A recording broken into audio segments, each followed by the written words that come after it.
भगवान परमात्म्यानं तुम्हा आम्हाला हे सगळं दिलेलं आहे. हात, पाय, कान, नाक, डोळे व्यवस्थित चालायला हात पाय दिलेले आहेत. हे देवाचे आपल्यावरती फार उपकार आहेत. म्हणून ज्या विठ्ठलानं आपल्याला दिलेलं हे सगळं, त्या पांडुरंगाला आपण विसरून चालणार नाही. संत म्हणतात, जगद्गुरु तुकोबाराय म्हणतात, बाबांनो सावध व्हा, सावध व्हा, जागे व्हा, उठा जागे व्हा रे आता, स्मरण करा पंढरीनाथा, भावे चरणी ठेवा माथा, चुकवी व्यथा जन्माचा. बाबांनो जागा, वेळ निघून चाललेली आहे, जागा. जगद्गुरु तुकोबाराय म्हणतात. स्वतः संत मंडळींनी आपलं जीवन लक्षपूर्वक ऐका, ते असे जगले की त्यांनी तुम्हा आम्हाला जीवन जगण्याचं एक सूत्र सांगितलं त्यांच्या जीवनातून, की बाबांनो तुम्ही असे जगा. जीवनात काही गोष्टी महत्वाच्या आहेत. माणसाकडे ज्ञान असावं, ज्ञान असेल तर वैराग्य असावं, भक्ती असावी. ज्ञान, वैराग्य, भक्ती असेल तर त्यात शांतता, मग आपल्या हातात मोक्षाची पताका. पहिलं ज्ञान. ज्ञान असल्याशिवाय माणसाला तुम्हा आम्हाला किंमत आहे का जगामध्ये? येड्या माणसाला आपण चांगल्या सभेमध्ये बसू देतो का? बसू देतो का महिला मंडळ? नाही. आपलं येडं माणूस नाही बसणार. पण जे प्रतिष्ठित माणूस आहे, शिक्षण झालेली, त्याचा ज्ञानी माणूस आहे, त्याला आपण, तो व्यक्ती आल्याबरोबर आपण आसन ग्रहण करायला उठतो आणि त्यांना जागा देतो. काय हे? ज्ञान. आपल्या वारकरी संप्रदायामध्ये ज्ञानाला फार किंमत आहे बरं का दादा.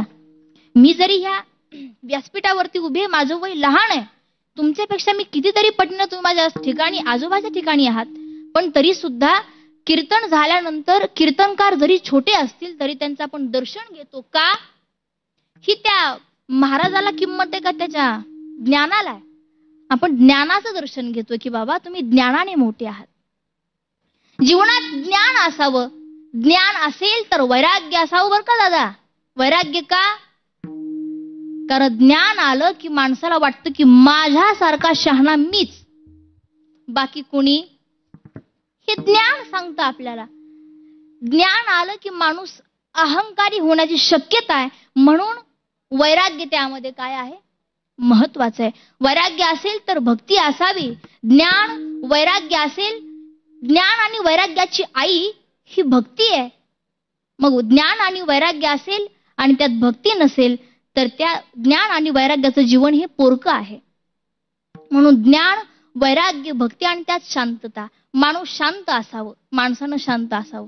काही काही माणसांना फार सवय असते बघा, आपलंच मांडायचं, पुढच्याचं ऐकूनच घ्यायचं नाही. अरे ऐका ना पुढच्याचं, ऐका ना पुढच्याचं तरी, आहे की नाही? माणसाला फार सवय. तर शांत असावा माणूस. भक्ती, ज्ञान, वैराग्य, भक्ती आणि शांतता, आणि मग आपल्या हातात मोक्षाची पताका. तर मग ह्याच्याशी, आणि मी मगाशी तुम्हाला म्हटलं की संत तुम्हा आम्हाला शिकवतात, तर संताचं चरित्र तुम्हा आम्हाला शिकवताय. माऊली ज्ञानोबाराय ज्ञान आहेत, जगद्गुरु तुकोबाराय वैराग्य, संत श्रेष्ठ शिरोमणी नामदेव महाराज ही भक्ती आहेत, आणि एकनाथ महाराज ही शांतता आहेत, आणि मोक्षाची पताका ही माझ्या संत बहिणाबाई आहेत. ह्या संतांचं चरित्र आपल्याला आठवायचंय आणि आपण आपल्या जीवनामध्ये सावध व्हायचंय. विठ्ठल विठ्ठल विठ्ठल विठ्ठल विठ्ठल विठ्ठल विठ्ठल विठ्ठल विठ्ठल. संत म्हणतात बाबांनो जागे व्हा, जागे व्हा, हिताच्या ठिकाणी जागे व्हा. ह्या जगात आपलं कोण आणि परक कोण हे माणसाला कळावं बरं का.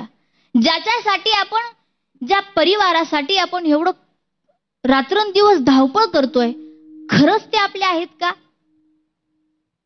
बरं, हे तर आपल्याला कर्तव्य करायचंच आहे. आता परिवाराला न सांभाळून जमेल का बरं? नाही जमणार. त्यांना तर सांभाळावं लागणारच आहे. पण त्यामध्ये आपल्याला अडकून राहायचं नाही. नको नको म्हणा गुंतू माया जाळी. बाबांनो, संत उगच म्हणत नाही जागे व्हा. काळ कधी येईल आणि आपल्याला खाऊन जाईल काय सांगता येणार नाही. त्यामुळे बाबांनो नको, भगवंत संत म्हणतात की या माया जाळामध्ये गुंतून राहू नका, सावध व्हा. सावध हा शब्द फार महत्वाचा आहे बरं का. जीवनामध्ये 3 ठिकाणी आपल्याला सावध करतात. पहिल्या वेळेस आपण पहिल्यांदा हे जग पाहतो, त्यावेळेस लहान बाळ असतं, त्याला अगोदर रडावं लागतं, खरंय का नाही? मग ते डॉक्टर काय करतात, पाठीत मारतात, बरोबर ना? मग ते लेकरू रडतं, पण ते डॉक्टर काय सांगत असतात की बाबा तुला आत्ताच रडायचं नाही, आयुष्यभर तुला असंच रडायचंय, सावध हो. मग मध्ये कधी दुसरी वेळ विवाहाच्या वेळेस ब्राह्मण म्हणत असतात सावधान शुभमंगल सावधान. ब्राह्मण इकडं ओरडू ओरडू गळा ताणू ताणू फाटला त्यांचं, तरी इकडं सावध व्हायचं ध्यानच नाही. सावधान शब्द किती वेळा ब्राह्मण ओरडतायत, पण तरी सुद्धा त्या नवरदेवाला नवरीला सुद्धा त्याचं लक्ष नाही. नवरदेवाला असं वाटतंय आपल्या हातातला कधी हार नवरीच्या गळ्यात पडल. ब्राह्मण म्हणतायत बाबा सावधान सावधान व्हा, पण त्या ठिकाणी तो सावध होत नाही, कारण तो जागेवरती नसतो. आणि तिसरी वेळ मरणाच्या वेळेस चौघांच्या खांद्यावरती आपण चाललेलो असतो, त्या ठिकाणी म्हणतात राम नाम सत्य हे, राम नाम सत्य हे. पण ह्याचं जीवन कशात गेलं, गुलाबजामुन मस्त हे, ह्याच्यातच ह्याचं जीवन गेलं. पण आत्ता काय खरंय, आत्ता काय म्हणून उपयोग आहे की राम नाम सत्य. बाबा आता तरी काय व्हा, जागे व्हा, सावध व्हा, काळ कधी घेऊन जाईल सांगता येणार नाही. विठाल विठाल विठाल विठाल विठाल विठाल विठाल विठाल. आमच्या जीवनामध्ये सावध करणारं कोणतरी असावं, एक तर आई वडील आणि दुसरे गुरु. सावध करणारं कोणीतरी जीवनात असावं. कधी कधी आपल्याला या जीवन जगत असताना काही गोष्टी आपल्याला लक्षात येत नाहीत, मग त्या ठिकाणी आपण कुठे चुकत असू तर आपल्याला कोणतरी अनुभवी व्यक्ती आपल्याला सावध करणारा असावा, एकतर आई वडील नाही तर दुसरे गुरु. ऐका, अर्जुन, महाभारतातील अर्जुन फार मोठा भक्त आहे, धनुर्धारी आहे, बलाढ्य आहे, श्रीकृष्ण भगवान परमात्म्याचा सखा आहे. पण त्याला काय झालं, महाभारताच्या युद्धामध्ये तो कोसळला. का? माया आडवी आली, मोह निर्माण झाला. का? तर समोर तर आमचे हे पिता आहेत, समोर तर आमचे हे गुरुबंधू आहेत, हे आमचे भाऊ आहेत, आणि ह्यांना आम्ही मारावं, आणि पुन्हा हे राज्याचा भोग कशाला आम्हाला, हे असं अर्जुनाला वाटतंय. अर्जुन तर महान भक्त आहे, धनुर्धारी आहे, भगवान परमात्म्याचा सखा आहे, पण तरी सुद्धा त्या ठिकाणी त्याला काय झाला, मोह झाला. पण त्या ठिकाणी या श्रीकृष्ण भगवान परमात्म्यानं अर्जुनाला काय केलंय, सावध केलेलं आहे. सावध केलं की बाबा ह्या जगात कोणी कोणाचं नाही, आणि मरण हे अटळ आहे, मरावं तर प्रत्येकालाच लागणार आहे. तर कदाचित ह्यांचं मरण तुझ्या हातून असेल, म्हणून तू ह्यांचा मोह करू नकोस. मोह फार वाईट आहे, मोह फार वाईट आहे. भागवतातली कथा आहे भरत राजाची. भरत राजा राज्याचा त्याग करून वनामध्ये आला, कशासाठी, तपश्चर्या करण्यासाठी. तपश्चर्या करतोय, तप करतोय, साधना करतोय, भगवंताची भक्ती करतोय, पण त्याला एक हरणाच्या पाडसाचा काय झालं, त्याला संग झाला, आणि त्याला मोह निर्माण झाला. काय झाला, मोह. काही दिवसांनी ते हरिण काय झालं, हरणांच्या कळपात निघून गेलं. मग आता भरत राजाला त्याचा मोह निर्माण झालेला होता. त्याला वाटतंय की बाबा माझं हरिण मला सोडून गेलेलं आहे, मी आता काय करू, तर माझ्या हरणाचं कसं होईल, माझ्या हरणाचं कसं होईल, माझ्या हरणाचं कसं होईल म्हणण्यामध्ये आपल्या मरणाचं कसं होईल हेच राजा विसरून गेला. मग त्याला त्याच्यामध्येच मरण आलं, आणि हरणाचं ध्यान झाल्यामुळे त्याला काय झालं, पुढचा जन्म जड भरत राजा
जड भरत राजा हरणी गर्भा गेला घाला तो घातला वासणीने.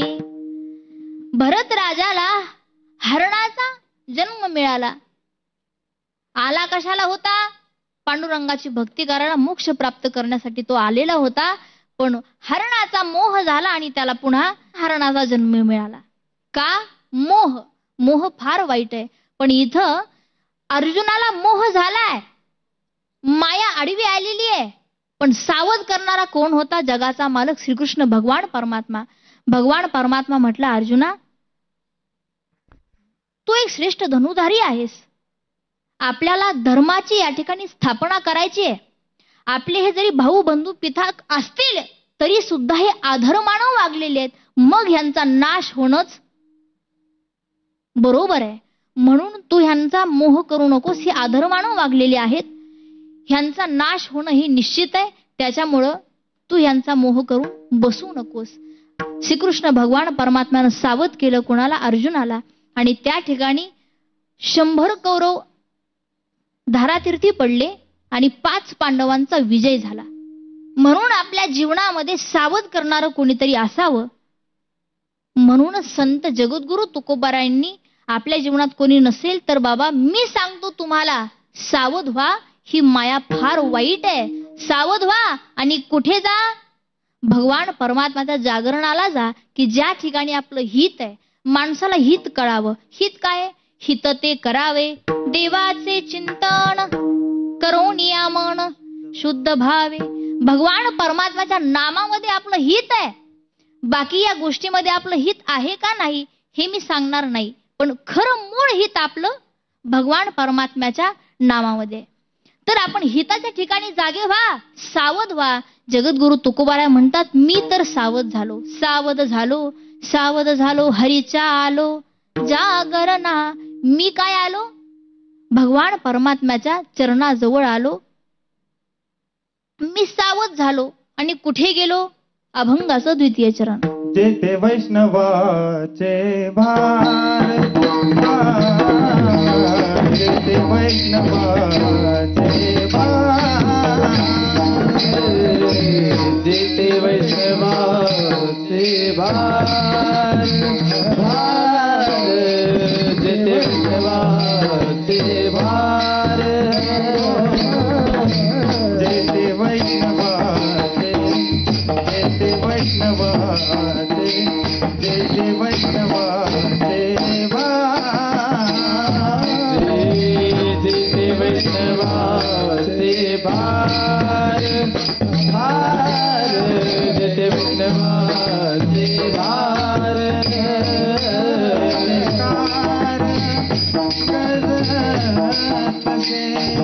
हरी देकार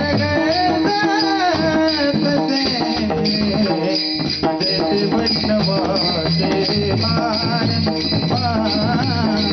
जेते वैष्णवाचे भार, जेते कार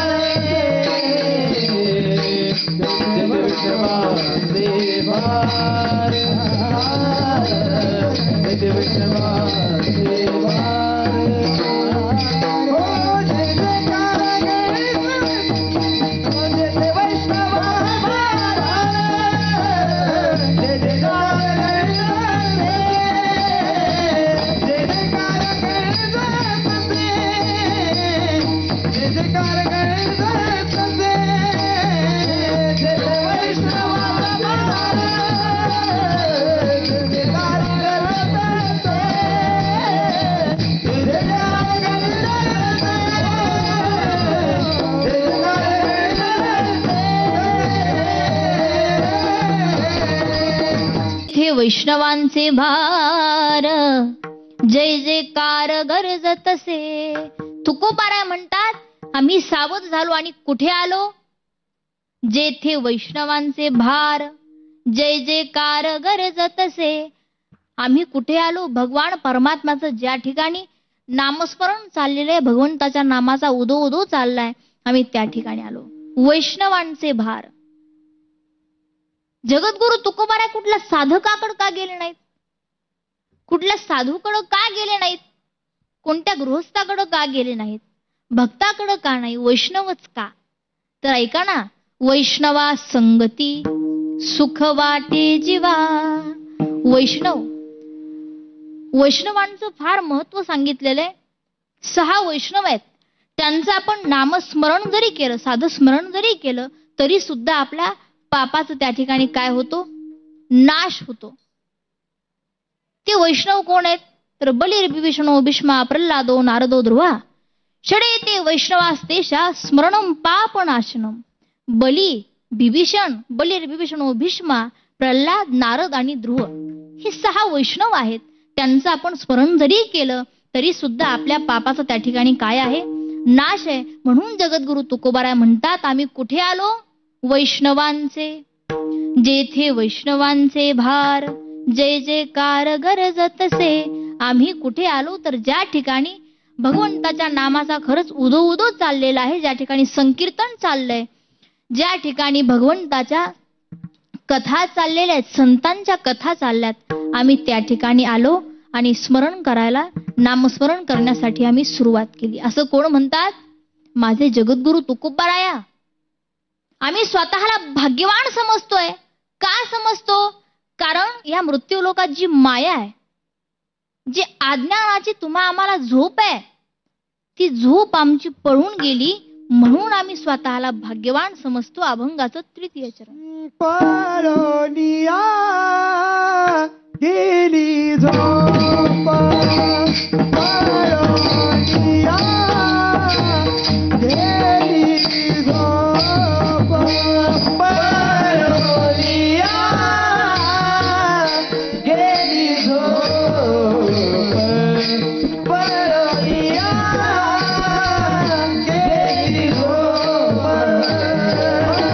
पळोनिया गेली झोप, पळोनिया गेली झोप, पळोनिया गेली झोप, पळोनिया गेली झोप. होते पाप आरते, होते पाप आरते, तेथे वैष्णव वाटे भार, तेथे वैष्णव वाटे भार. होते पाप आरते, होते पाप आरते, होते पाप आरते, होते पाप आरते, तेथे वैष्णव वाटे भार, तेथे वैष्णव वाटे भार.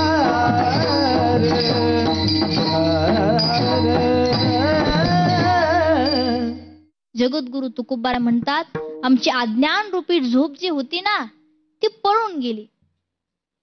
आणि जे पाप आडवं होतं, जे पाप आम्हाला पांडुरंगाच्या चरणाजवळ जाऊ देत नव्हतं, आम्हाला खरी सुखाची अनुभूती करून देत नव्हतं ना, ते पाप आड होतं, ते बाजूला गेलं आणि आम्हाला परमार्थाची वाट दाखवू लागलं. आम्ही भाग्यवान समजतो. आता ऐका, सहसा धार्मिक कार्यक्रमामध्ये काही कधी कधी आडवं येतात, कधी कधी ते काम होत नाही. आपल्याला नामस्मरण करत बसायचंय पण मनच लागत नाही. अभ्यास करायचाय पण अभ्यासच करावं वाटत नाही. कीर्तनामध्ये बसायचं पण झोपच लागते, काय करावं. कथेमध्ये बसायचं पण 3 तास आम्हाला बसूच वाटत नाही, गुडघे साथ देत नाहीत, काय करावं, है की नाही. सगळं करावं वाटतं पण आमचं मन लागत नाही, चित्तच लागत नाही. कारण काय आहे बरं? पाप. मग त्याला उपाय एकच आहे की आपले जे इंद्रिय आहेत त्यांना आपण ताब्यात ठेवलं पाहिजे. कीर्तनामध्ये, कथेमध्ये काय होतं बरं का, निद्रा राणी का तुमची परीक्षा पाहायला येत असते. ती परीक्षा पाहायला येते पण त्यामध्ये तुम्हाला पास व्हायचंय का नापास व्हायचं ते तुम्ही ठरवायचं. आणि कथेमध्ये आणि कीर्तनामध्ये आपल्याला झोप येते म्हणल्यावर कसं असं जमन, है की नाही? त्या परीक्षेमध्ये आम्हाला काय व्हायचंय? पास व्हायचंय. तर आपल्याला नामस्मरण करायचंय पण मन लागत नाही, सहसा असं होतंय. तर एक गृहस्थ आहेत, त्यांचं भजनात मन लागतं, सगळं होतं, पण कधी कधी कुठली गोष्ट जर झाली तर तिकडं चित्त लागतं. एक गृहस्थ होते, सुंदर असा त्यांचा परमार्थ, सुंदर त्यांचा असा संसार होता. ते स्वतः धार्मिक भजन करत होते, पूजा करायचे, पाठ करायचे, पण जरा पत्नी जरा कानामागं बुनबुन करायची. त्याला जरा संसाराची चटक होती, फार कंजूस होती. एक दिवशी सकाळी हे बाबा सकाळी पहाटे 4 वाजता उठले, त्यांचा आपला काकडा सुरू केला. काकडा म्हटले, हरिपाठ म्हणले, आता पूजा करायला बसलेत. पूजा करतात, पांडुरंगाची पूजा केली. सर्व 33 कोटी देव असतात आपल्या घरामध्ये, देवघरामध्ये. तर पूजा केली आणि बसलेत. आता जपाची माळ हातात घेतली आणि नामस्मरण सुरू केलं. रामकृष्ण हरी, रामकृष्ण हरी, रामकृष्ण हरी सुरू केलं. पण आता त्यांच्या गृहिणी पत्नी आल्या सकाळच्या वेळेला आणि त्या म्हणतात, स्वामी असं असं शेजारच्या माझ्या मैत्रिणीनं नाकातली नथ केली. कुणी आता वेगवेगळे अलंकार आहेत, कुणी कसला हार असतो तो, राणी हार केला, कुणी अंगठ्या केल्या, कुणी 5 ग्रॅमची नथनी केली, तर कुणी 2 ग्रॅमची केली. तुम्ही मला काय करता? ही कानामागं सारखी भुनभुन भुनभुन तिची चाललेलीच आहे. माशी कशी ताटामागे ताटापुढे भुनभुन भुनभुन करते, तशी तिचं सुरू झालं. कोणाचं? त्या गृहस्थाच्या पत्नीचं. ती म्हणते, असं झालं हिचं, तसं झालं तिचं, तिला पैठणी घेतली, तिला अशी साडी घेतली, तिला असा अलंकार केला, तुम्ही मला काय करता? त्या बोलण्याच्या नादामध्ये तिनं दूध ठेवलं होतं गॅसवरती. दूध ठेवलं आणि गॅस फुल होता. बोलत बसली हा बिचारा तरी सुद्धा तसंच कानामध्ये टाकतो रामकृष्ण हरी, रामकृष्ण. त्याच्याकडे लक्ष देत नाही. का?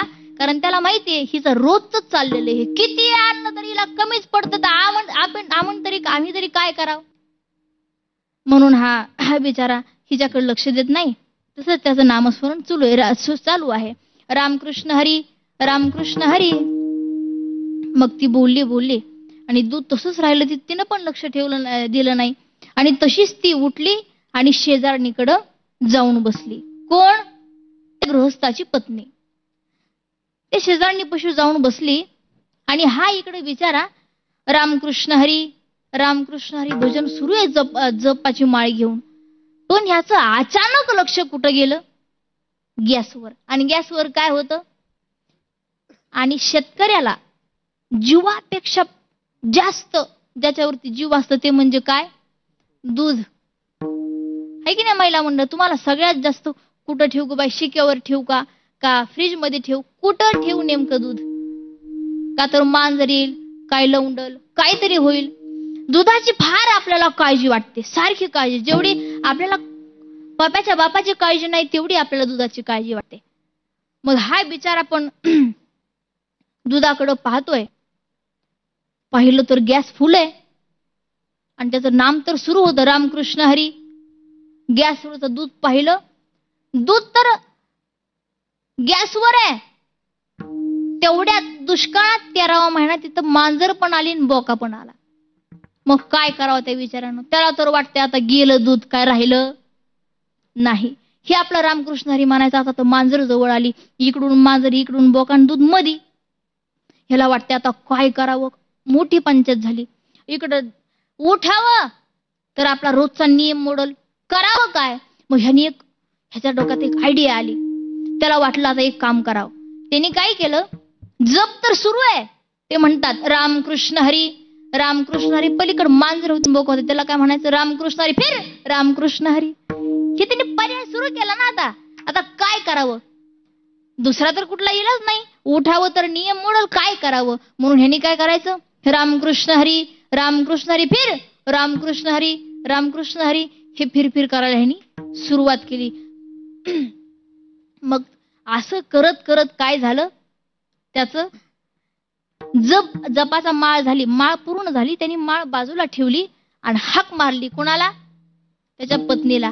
आणि जी हाक मारली, जी झोडपायला सुरू केली म्हणतात, कशामुळं? बोलली ती बोलली, बडबड केली माझ्यासमोर. दूध तसं ठेवलं, त्याच्यामध्ये माझं नामस्मरण, माझी जप माळ सुद्धा त्याच्यामध्ये भंग पावला. आणि तू कुठं गेली ग बाई? मग तिथं काय झालं, दोघांचे पण भांडणं सुरू झाले. विठाल विठाल विठाल विठाल विठाल विठाल विठाल विठाल विठाल. सांगायचंय तुम्हाला, विचारा बसला नामस्मरण करायला, पण मांजर आडवी आली आणि ही बिचारी गृहिणी मध्ये आली. ह्यालाच म्हणतात पाप आलं. सांगायचंय मला एवढंच की जगद्गुरु तुकोबाराय म्हणतात की ह्या सगळ्या गोष्टी आमच्या जीवनातून गेल्या आणि आम्ही स्वतःला भाग्यवान समजतो, कारण पळून या गेली झोप, होते पाप आडते. संत म्हणतात सावध व्हा, सावध व्हा आणि भगवंताच्या चरणाला लागा. आणि ज्या ठिकाणी खरं सुख आहे, समाधान आहे, त्या छत्रछायेखाली तुम्ही जाऊन पोहोचवा अभंगाचं शेवटचं चरण. तुका म्हणे तया ठाया, तुका म्हणे तया ठाया, तुका म्हणे तया ठाया, तुका म्हणे तया ठाया, तुका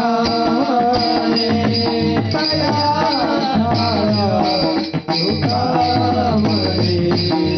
तया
तया ठाया, बोल छाया कृपेची. जगद्गुरु तुकोबाराय म्हणतात, तुका म्हणे तया ठाया, बोल छाया कृपेची. ज्या ठिकाणी सर्व सुख आहे, ज्या ठिकाणी खरं समाधान आहे, मग ते काय? भगवंताचं नाम. ज्ञानेश्वर माऊली, ज्ञानराज माऊली तुकाराम, माऊली ज्ञानेश्वर माऊली.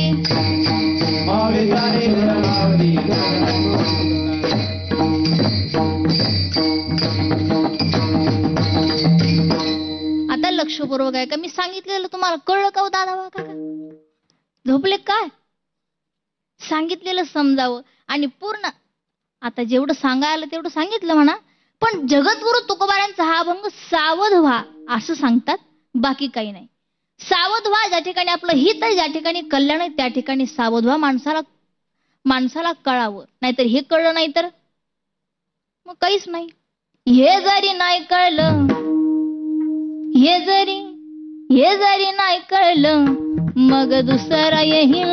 जरी नाही कळलं हे जरी नाही कळलं टाळकरी टाळ वाजवा हे जरी नाही कळलं हे जरी हे जरी हे जरी हे जरी हे जरी हे जरी नाही कळलं मग दुसरं येईल हे जरी नाही कळलं हे जरी नाही कळलं मग दुसरं येईल हे जरी नाही कळलं हे जरी नाही कळलं मग दुसरं येईल हे जरी नाही कळलं सरती सरती सरती शेवटी बा सरती शेवटी बा काळ बांधून नेईल सरती शेवटी बा काळ बांधून नेईल शेवटी बा काळ बांधून नेईल सरती शेवटी बा सरती शेवटी बा काळ बांधून नेईल सरती शेवटी बा काय एका जनार्दनी आमचं काय वाजाईल जनार्दनी आमचं काय वाजाईल एका जनार्दनी आमचं काय जाईल एका जनार्दनी आमचं काय वाजाईल पिंगळा पिंगळा पिंगळा पिंगळा महाद्वारी बोल बोली तो देखा पिंगळा महाद्वारी बोल बोली तो देखा पिंगळा महाद्वारी बोल बोली तो देखा पिंगळा महाद्वारी बोल बोली तो देखा पिंगळा महाद्वारी बोल बोली तो देखा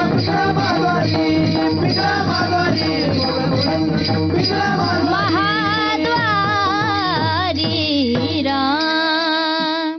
जीवनामध्ये लवकर आपण सावध व्हावं, वेळ कमी आहे. झालेली सेवा गुरुवारी साध्वी सोनाली करपे गुरुवारांच्या चरणी, माऊली ज्ञानोबाऱ्यांच्या चरणी, तुम्हा सर्व सज्जन श्रोत्यांच्या चरणी समर्पित करते आणि सेवेला पूर्णविराम.